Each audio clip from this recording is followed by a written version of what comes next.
Les Athénéennes, c'est un festival qui réunit de nombreux styles musicaux. Rencontre avec le co-directeur de la manifestation, le pianiste Marc Pernoud, dans un instant. L'Association pour le patrimoine industriel met en avant les plantes et animaux qui ont servi dans l'industrie. On s'y rend tout à l'heure. Esprit festif, c'est ce week-end, prise d'ambiance durant le montage du festival en fin d'émission. La culture à Genève, c'est culte. Ce mercredi, à l'Alhambra, débutait la 11e édition des Athénéennes, un festival qui a pour mission de mélanger les styles musicaux en proposant chaque soir du classique, du jazz, de la pop, sans oublier les musiques électroniques. L'idée, c'est vraiment de décloisonner, c'est de se dire, mais finalement, on se pose beaucoup de questions sur la musique, sur les styles, qu'est-ce qui va avec quoi. Et nous, on avait envie vraiment, vu que les trois directeurs, Valentin Perry, Audrey Vigoureux et moi-même, on vient d'univers musicaux différents. Et puis on avait envie de se retrouver, de partager aussi nos coups de cœur, nos envies et nos styles de musique. Non, ça fait des mois que je passe mon temps à t'attendre. C'est ainsi que se retrouvent sur une même scène un orchestre classique, un quatuor de jazz et un concert de pop.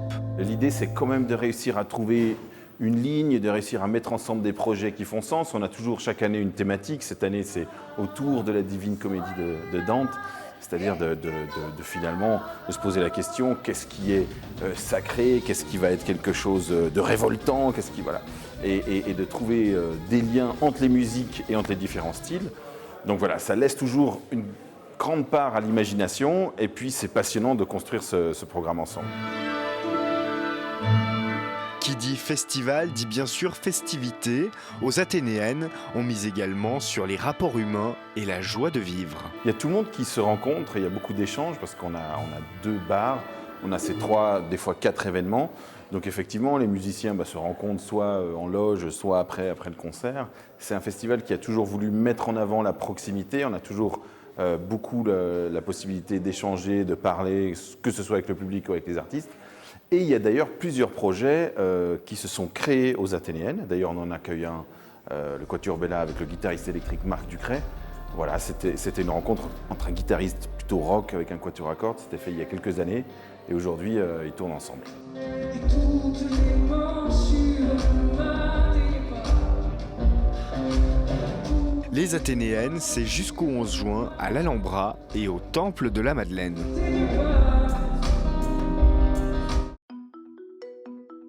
C'est un espace hors du temps situé dans le quartier des Délices où l'on vous emmène aujourd'hui.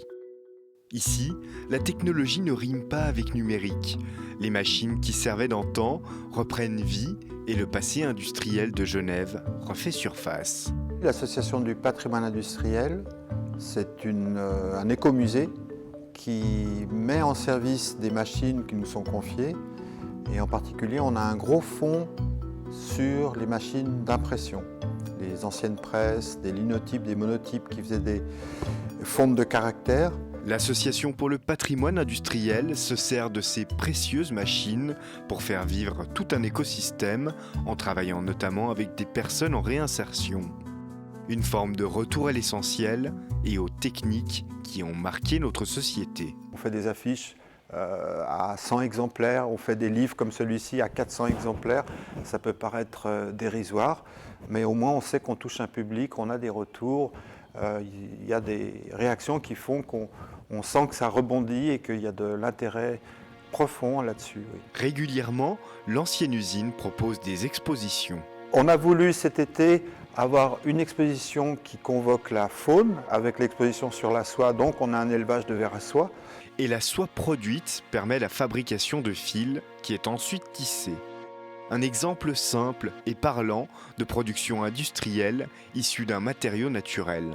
Tout comme l'autre exposition présentée cet été, consacrée aux plantes ouvrières. La globalisation fait qu'on ne va pas faire de tissu avec le chanvre, par exemple, ou le lin, beaucoup moins.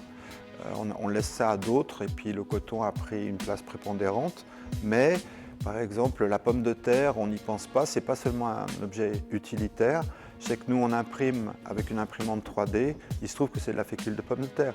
Donc elle a un rôle à jouer dans l'industrie Et ça permet voilà, d'ouvrir des horizons sur des plantes qui nous sont proches et qui ont des applications très inattendues. Ces plantes sont visibles dans la cour de l'écomusée ainsi que dans un livre créé et imprimé sur place. Ce livre, il est composé de fiches qui viennent prendre leur place à l'intérieur du livre. Là, par exemple, j'ai pris par hasard la cardère. La cardère, c'est un chardon. Donc c'est ce chardon qui va carder la laine et qui a eu une exploitation intensive parce qu'une fois que la laine est nettoyée, il faut lui redonner du volume et la tête du chardon sert à ça. Ce week-end, à l'occasion du festival Langage, l'association pour le patrimoine industriel ouvre ses portes au public. Une belle occasion pour découvrir de près ces plantes et animaux qui ont joué un rôle majeur dans le développement de l'industrie. Cette semaine, on s'est rendu sur le terrain du festival Esprit Festif à La Barque pour aller voir l'équipe qui réalise le montage de toute l'infrastructure du festival, car ici, tout est fait maison. Alors là, je suis en train de faire une affiche pour les sorties de secours, pour la sécurité, voilà. L'ambiance est familiale et la pression coule pour motiver les troupes, car l'équipe n'a qu'une semaine pour tout mettre en place. On a déplacé le matériel dès samedi de la semaine dernière, et là, toute la journée, il y a du monde qui passe après leur travail. Ceux qui ont pu prendre congé, ils sont là sur place. On est tous bénévoles. Du coup, il y a des personnes qui peuvent être disponibles dès 8h du matin, d'autres qui viennent vers 18h, 19h. Et ça continue le reste de la journée. Mercredi, lors de notre passage, grand moment pour l'équipe, puisque le chapiteau central du festival vient d'être livré. C'est ça qui va nous définir un peu tout le reste des structures qui vont autour. Donc on monte le chapiteau, après les backstage, les barrières qui arrivent, on finit la déco, les tables. Bref, on a du boulot.